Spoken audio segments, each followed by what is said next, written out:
semuanya, selamat pagi. Hari ini kita akan belajar bahasa Korea di Damunhua TV bersama Tiara. Nah, sebelum kita mulai belajar tentang bahasa Korea, kita harus cari tahu dulu nih soal sejarah huruf Korea. Huruf Korea, seperti yang teman-teman tahu, disebut sebagai Hangul. Nah, siapa sih yang bikin huruf Korea ini? Yang pertama, huruf Korea ini dibuat oleh namanya Raja Sejong. Beliau ini raja keempat dari dinasti Joseon. Terus juga, beliau ini membuat Hangul untuk mempermudah warganya membaca karena dulunya Korea itu memakai namanya huruf Idu atau huruf dari Cina dan orang-orang biasa tuh susah untuk membaca huruf tersebut. Jadi beliau berinisiatif untuk membuat Hangul. Nah, terus kemudian Hangul ini awalnya disebut sebagai Hunmin Jeongeum atau juga disebut sebagai huruf rakyat. Karena awalnya itu tadi beliau bikin Hangul ini untuk mempermudah agar warganya bisa membaca informasi mengenai entah itu politiknya, entah itu ekonomi dari negara tersebut. Nah, terus tahun 1443 itu dimulailah proyek dari si Raja Sejong ini untuk membuat Hangul. Jadi beliau itu mengumpulkan orang-orang terpelajar dari seluruh Korea untuk memulai membuat Hangul ini. Terus saat pertama kali dibuat, Hangul ini tuh agak lebih sulit. Tapi sekarang Hangul itu sudah disederhanakan sehingga banyak orang itu merasa mudah untuk mempelajari Hangul ini. Begitu teman-teman sejarah soal Hangul ini. Nah, terus huruf Hangul ini sama seperti huruf alfabet yang kita di bahasa Indonesia pakai, terdiri dari huruf vokal sama huruf konsonan. Nah, kalau di bahasa Indonesia di alfabet, kita cuma punya vokal A, I, U, E, dan O. Tapi kalau di Hangul ada 21 huruf vokal dan 19 huruf konsonan. Nah, terus setiap awalnya hurufnya tuh lebih banyak teman-teman. Jadi 21 sama 19 ini tuh udah sederhana banget. Udah disederhanakan sesederhana mungkin. Terus langsung aja yuk kita belajar tentang huruf vokal sama huruf konsonan. Nah, di pertemuan kali ini kita akan belajar mengenai huruf konsonan terlebih dahulu. Karena huruf vokal agak lebih ribet. Jadi kita mulai dari huruf konsonan yuk. Nah, kita akan mulai belajar tentang huruf konsonan. Huruf konsonan sendiri di bahasa Korea itu disebutnya jaeum. Terus huruf konsonan Korea itu terdiri atas huruf konsonan tunggal dan huruf konsonan ganda. Apa sih huruf konsonan tunggal dan apa sih huruf konsonan ganda? Kalau huruf konsonan tunggal itu hanya terdiri dari satu huruf. Sedangkan kalau huruf konsonan ganda itu merupakan penggabungan dari dua huruf di konsonan tunggal. Terus langsung aja yuk kita pelajarin tentang huruf konsonan tunggal dulu. Nah, huruf konsonan tunggal di bahasa Korea itu ada 1, 2, 3, 4, 5, 6, 7, 8, 9, 10, 11, 12, 13, 14. Jadi total ada 14 huruf konsonan tunggal. Kita belajar dari huruf konsonan tunggal yang pertama dulu. Yang pertama, ini yang bentuknya kayak sudut ini adalah huruf giok, dibacanya sebagai huruf G atau K dalam bahasa Indonesia. Terus juga ada huruf yang sudut bawah nih kelihatan bentuknya. Ini adalah huruf nien, dibacanya itu sebagai huruf N. Terus kalau yang ini kayak persegi tapi nggak ada tutupnya. Nah, huruf ini namanya diget, diucapkan sebagai huruf D. Dan huruf ini nih agak aneh ya mungkin buat teman-teman orang Indonesia karena ini bentuknya kok agak gimana gitu ya, kita nggak pernah lihat. Nah, ini namanya huruf riel, dia itu dibacanya sebagai huruf R atau bisa juga dibaca sebagai huruf L. Terus kalau ini yang kotak, ini tuh huruf miem namanya, dia dibaca sebagai huruf M. Dan kalau yang ini ada huruf biep, dibacanya sebagai huruf B. Terus yang ini kayak gunung ya, kalau dilihat kayak segitiga, ini namanya huruf siot, dibacanya sebagai huruf S. Terus ada ini yang bulat kayak angka 0, ini dibaca sebagai huruf eng. Terus kalau yang ini ada namanya huruf ciet, itu dibacanya sebagai huruf J. Terus kalau ini dibacanya sebagai huruf C. Kemudian yang selanjutnya ada huruf yang dibaca di sini dibaca sebagai huruf K, tapi ini tuh kayak ada letupan suara saat kita ngomong. Jadi bukan K biasa tapi K. Terus kemudian ada huruf T, ini bentuknya kayak huruf E yang caps lock gitu. Terus yang selanjutnya ada huruf P, bentuknya seperti ini. Terus yang terakhir huruf Hiat. Huruf Hiat ini dibaca sebagai huruf H. Nah, kalau tadi kita udah belajar soal bentuk huruf konsonan. Kali ini kita akan belajar cara bacanya. Jadi huruf-huruf yang udah kita lihat bentuknya sama sekilas cara bacanya tadi, kita akan bahas satu persatu lebih dalam. Yang pertama, ini ada huruf giok tadi. Nah, huruf giok ini kan dibacanya sebagai huruf K atau huruf G. Kalau dia ada di kalau dia ada di belakang, dia dibaca sebagai huruf K, sedangkan kalau dia ada di depan, dia dibaca sebagai huruf G. Contohnya, cara baca itu sama dengan bunyi G dan bunyi K dalam kata gagak dalam bahasa Indonesia. Nah, terus yang kedua ada namanya huruf nien, dia dibaca sebagai huruf N tadi, terus dia itu cara bacanya sama dengan huruf N dalam kata nama. Terus kemudian kita punya huruf diget.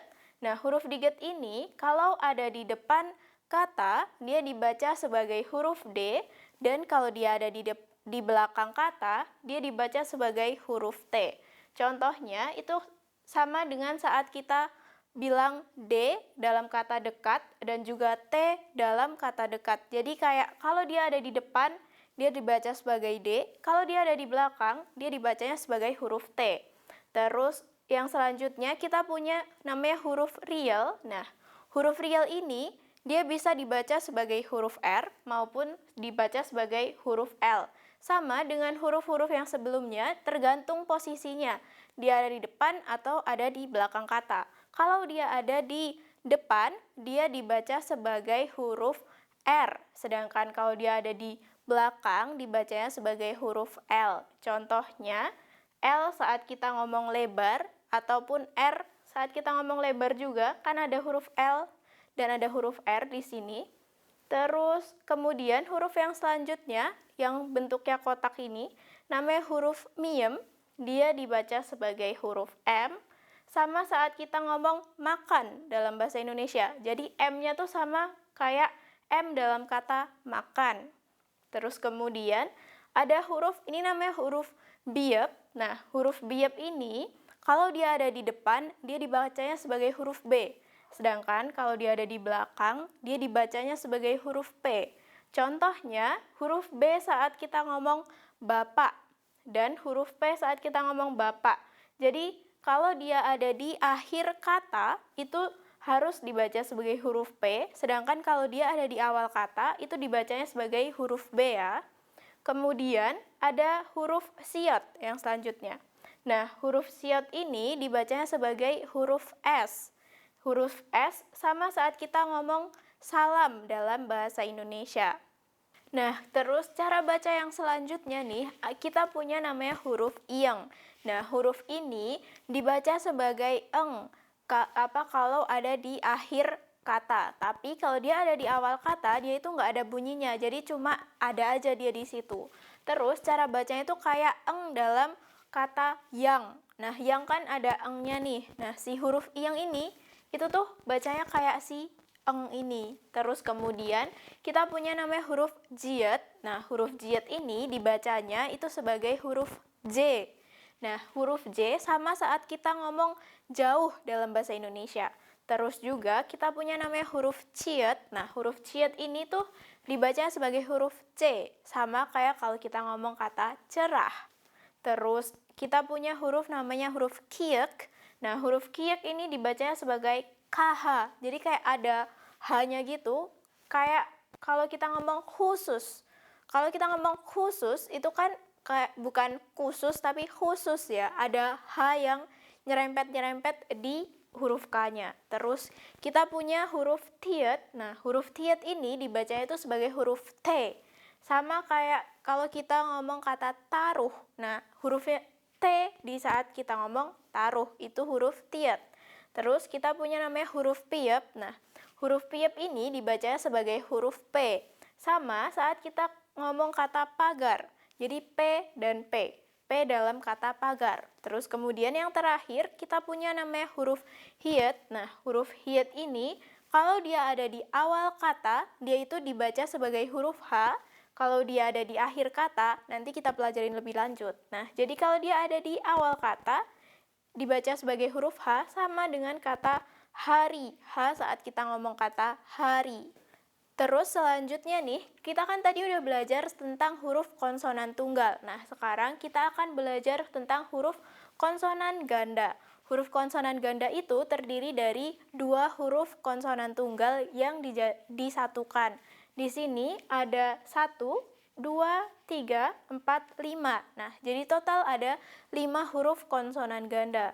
Langsung aja yuk kita cari tahu tentang huruf konsonan ganda ini.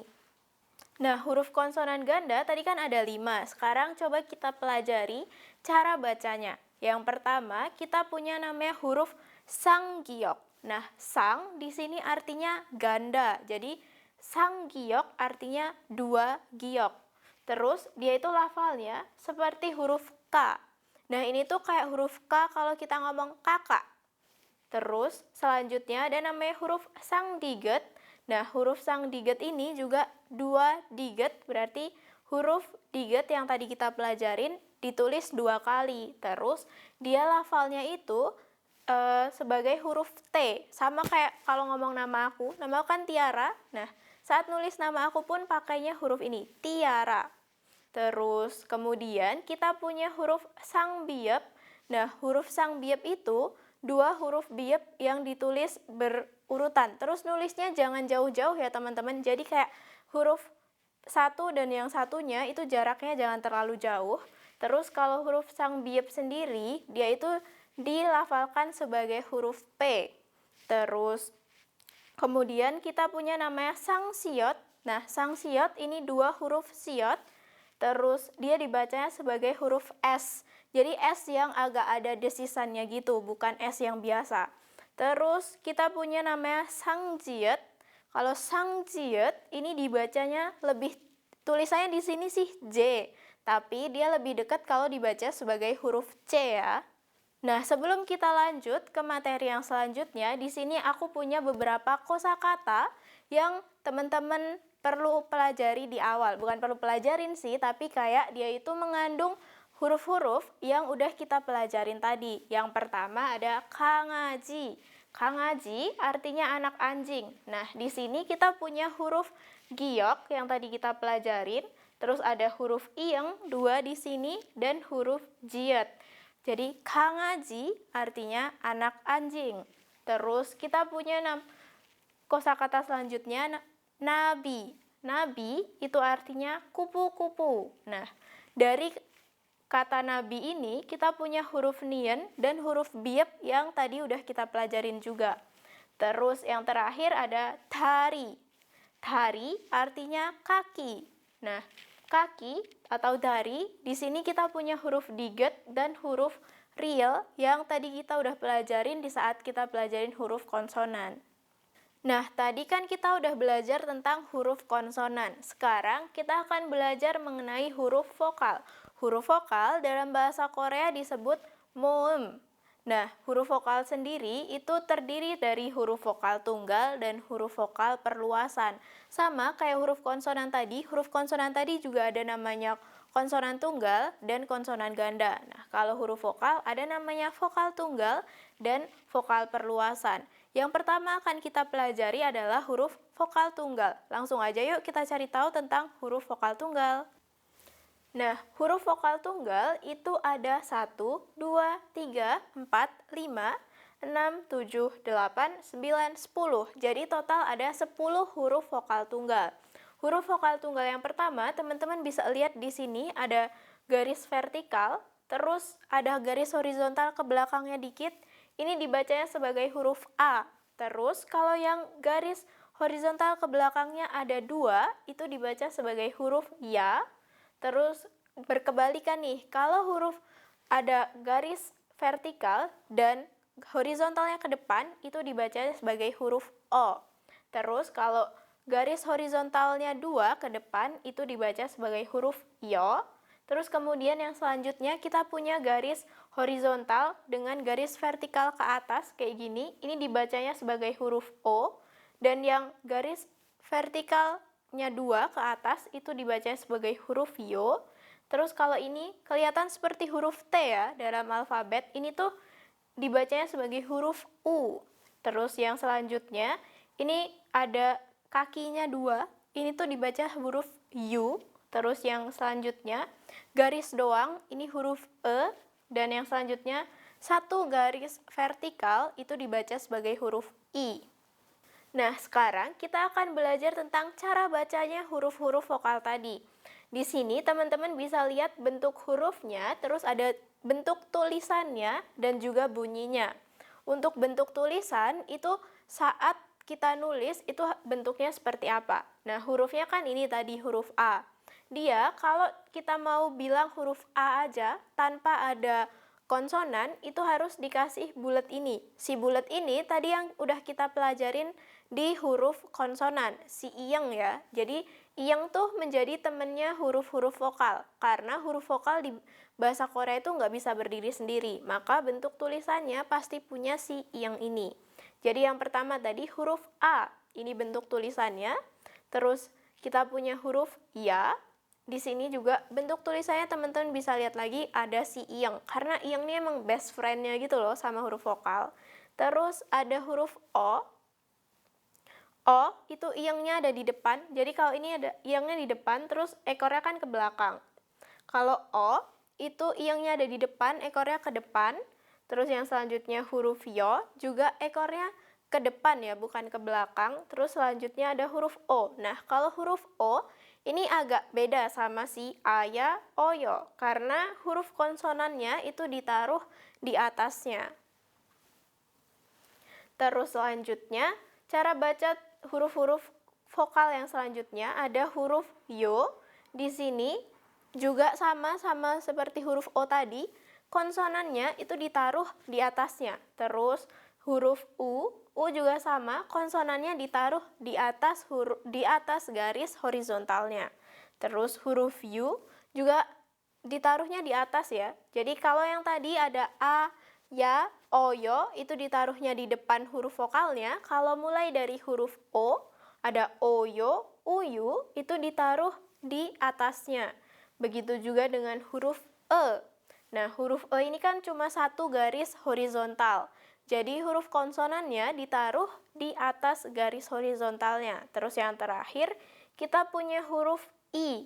Huruf I terdiri dari satu garis aja, yaitu satu garis vertikal. Terus si iyangnya, best friend-nya nih, ditaruhnya di depannya garis. Jadi bentuknya seperti ini. Nah, sebelum kita lanjut ke materi yang selanjutnya, kita akan belajar kosakata. Jadi ini ada beberapa kosakata yang mengandung huruf-huruf vokal yang tadi udah kita pelajarin. Yang pertama ada kosakata I. I itu artinya angka 2 dalam bahasa Korea.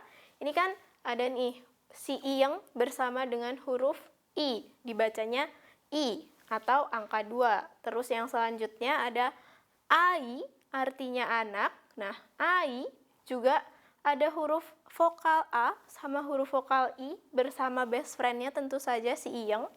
Terus yang selanjutnya nih ada kosakata Oi. Nah, Oi itu artinya timun. Di sini kita punya huruf O dan huruf I tentu saja dilengkapi sama huruf iyang agar bisa dibaca. Nah, kalau tadi kita udah belajar huruf-huruf Hangul, masih inget gak sih kita pelajarin apa aja? Tadi kan kita udah pelajarin huruf konsonan. Huruf konsonan tadi ada huruf konsonan tunggal sama konsonan ganda. Terus kita juga udah belajar huruf vokal, tadi huruf vokal tunggal.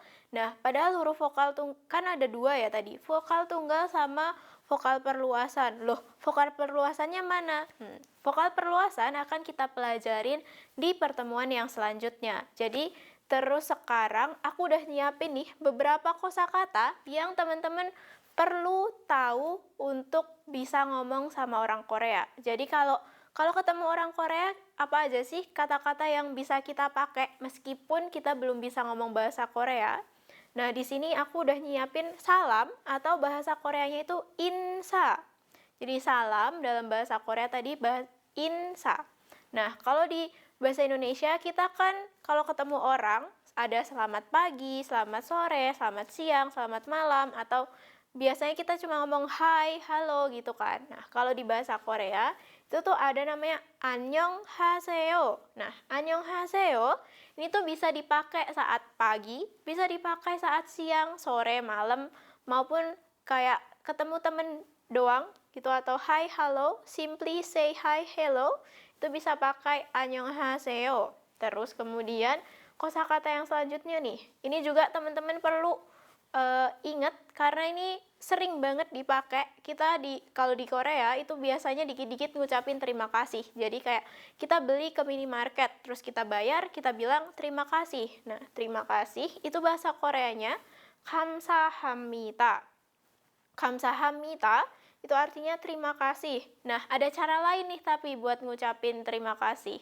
Ada bisa pakai 고마워요 atau bisa juga pakai 감사합니다. Tapi sih aku lebih prefer teman-teman pakai 감사합니다 karena dia terlihat lebih menghormati lawan bicara kita. Jadi, terima kasih tadi dalam bahasa Korea 감사합니다. Nah, terus tadi kan udah salam saat ketemu sama mengucapkan terima kasih. Sekarang aku udah nyiapin nih salam saat kita mau berpisah sama orang. Yang pertama ada 안녕히 계세요. 안녕히 계세요 itu bisa diartiin selamat tinggal.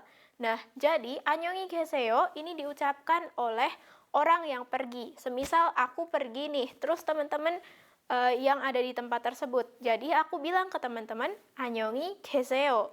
Terus, kalau teman-teman yang pergi atau aku yang tinggal, teman-teman ngomongin ke aku 안녕히 계세요. Terus, kalau yang selanjutnya nih, 안녕히 가세요. Nah, 안녕히 가세요 itu diucapkan oleh orang yang tinggal. Jadi, misal aku tinggal, teman-teman yang pergi. Jadi, aku bilang ke teman-teman 안녕히 가세요. Tapi kalau aku yang pergi, teman-teman yang tinggal, itu teman-teman ngomong ke akunya juga 안녕히 가세요. Jadi perlu diingat kalau 안녕히 계세요 sama 안녕히 가세요 itu diucapkannya tergantung dengan kondisinya. Jadi siapa yang pergi atau siapa yang tinggal. Terus tadi kan udah 감사합니다, 안녕히 계세요 dan 안녕히 가세요. Terus kalau 안녕하세요 tadi kan selamat pagi bisa, selamat siang bisa, selamat sore bisa, selamat atau halo juga bisa. Tapi ada nih yang lebih formal daripada annyeonghaseyo. Kalau annyeonghaseyo itu udah formal, tapi ada yang lebih formal, yaitu annyeonghasimnika. Tapi kalau aku sih nyaraninnya, kita bisa pakai annyeonghaseyo aja, nggak perlu pakai sampai annyeonghasimnika, karena annyeonghaseyo juga sudah resmi, sudah sopan, dan orang-orang juga pasti sudah kayak, oh orang ini menghormati aku kok, gitu teman-teman. Nah, ini tadi salam atau insa yang udah aku siapin. Penasaran gak sih apa aja nih kosakata maupun kata yang akan kita pelajarin selanjutnya yang bisa teman-teman pakai di kehidupan sehari-hari? Mungkin di next pertemuan aku akan nyiapin yang lebih oke lagi nih, lebih menyenangkan lagi dan bisa teman-teman langsung pakai kalau teman-teman pergi ke Korea. Nah, sekian kelas kita hari ini. Semoga membantu teman-teman ya dalam belajar bahasa Korea. Kita ketemu di pertemuan selanjutnya. Bye-bye.